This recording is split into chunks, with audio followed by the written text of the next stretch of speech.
Baik, kita sampai di segmen terakhir, pemirsa. Saya berikan dulu ke yang belum berbicara ya, Kang Pipin dan juga Mas Adi di sini.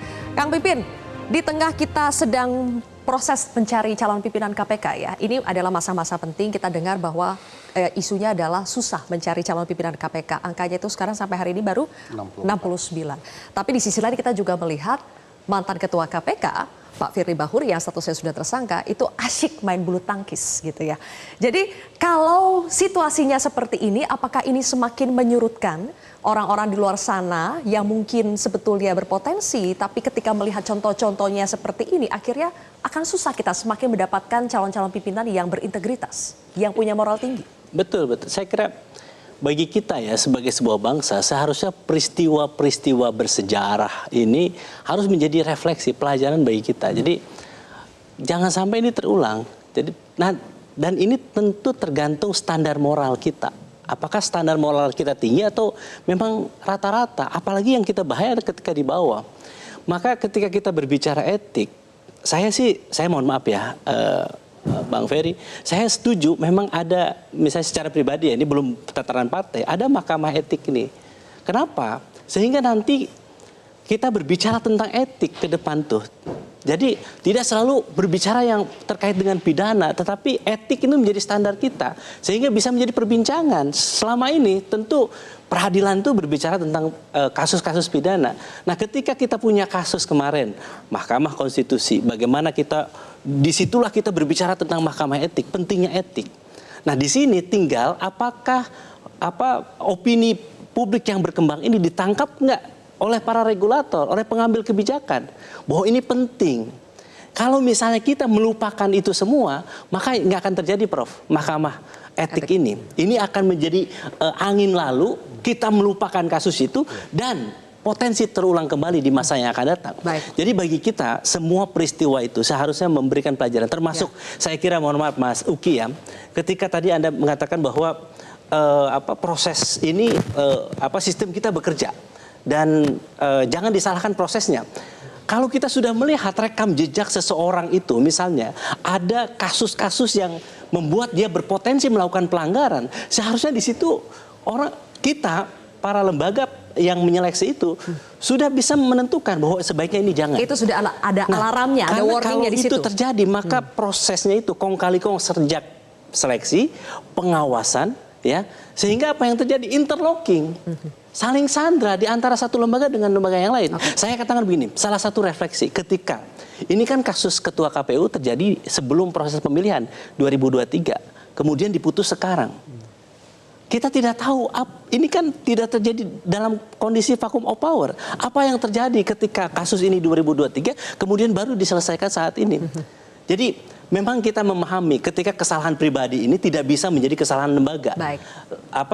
Hasil pemilunya tetap kredibel, tetapi tentu catatan buruk ini seharusnya menjadi pelajaran bagi sebuah bangsa. Jangan sampai ini menjadi angin lalu bagi kita. Kang Pipin tahu kan bahwa Badan Penegakan Etik itu sudah ada kan? Betul. Ya udah, sudah selesai. Oke, baik. Tidak cukup waktu kita membahas itu. Mas Adi, pesan untuk pemerintahan yang baru, Prabowo Gibran, nanti akan ada legislatif yang baru juga, supaya betul-betul bisa menghasilkan pimpinan lembaga tinggi negara yang moralnya tinggi.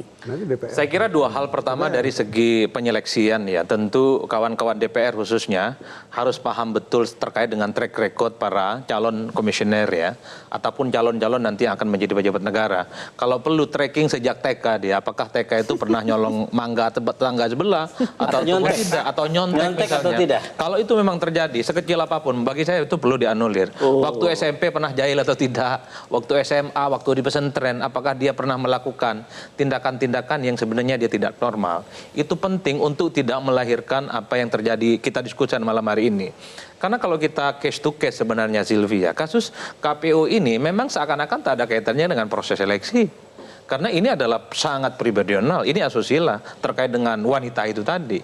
Tapi yang paling penting adalah bagaimana ke depan. Jangan sampai sekalipun misalnya berasal dari ormas tertentu yang dinilai agamanya kuat dan seterusnya, Kalau ini tidak melalui satu proses yang cukup ketat, saya khawatir akan seperti keledai, jatuh di lubang yang sama untuk yang kedua kalinya. Begitupun dengan kasus KPK, ini kan sangat tidak terkait dengan proses seleksi misalnya di DPR. Ini murni kasuistik soal korupsi. Tapi yang paling penting adalah selama proses penyeleksian, kalau memang terjadi kontroversi soal KPK itu kan panjang ceritanya. Banyak protes, banyak penolakan, tapi lolos bagi pimpinan. Termasuk Tapi misalnya ada soal... kaitannya, Kenapa? Mas Adi, ada kaitannya antara proses etik ini dengan proses pemilu. Nah, kan itu yang ini kan itu yang relasi sebenarnya antara jangan Ketua terulang KPU memang. dan PPLN. Oke, baik. Termasuk itu, nah Baik. termasuk yang MK, termasuk juga kita ingin menghindari siapapun yang tadi jadi hakim MK sebisa mungkin Baik. harus dijauhkan dari anasir-anasir kekuasaan dan politik. Kan itu saja sebenarnya, bahwa mereka punya persoalan sifatnya pribadi. Yang paling penting adalah bagaimana itu yang kemudian harus dinyatakan. Tanpa itu semua, Silvia, saya kira pejabat publik kita ini akan berlaku sewenang-wenang. Kuncinya adalah siapapun Anda kalau sudah jadi pejabat publik, sehebat apapun Anda, kalau melanggar sesuatu etik, entah itu pidana, entah itu moral, Anda akan jatuh di tengah jalan. Baik, Kira kalau itu begitu. kuncinya. Oke, sayang sekali waktu kita sudah habis Bapak-Bapak. Kita akan sambung lagi di episode berikutnya ya pembicaraan soal ini ya. Terima kasih sudah hadir di kontroversi pada malam hari ini pemirsa. Kita tidak butuh para pengabdi kekuasaan yang minus moralnya. Kita butuh para pemimpin yang urat malunya belum putus. Saya Zilvia Iskandar pamit undur diri. Kita jumpa lagi di kontroversi berikutnya. Selamat malam. Jelajahi cara baru mendapatkan informasi. Download Metro TV Extend sekarang.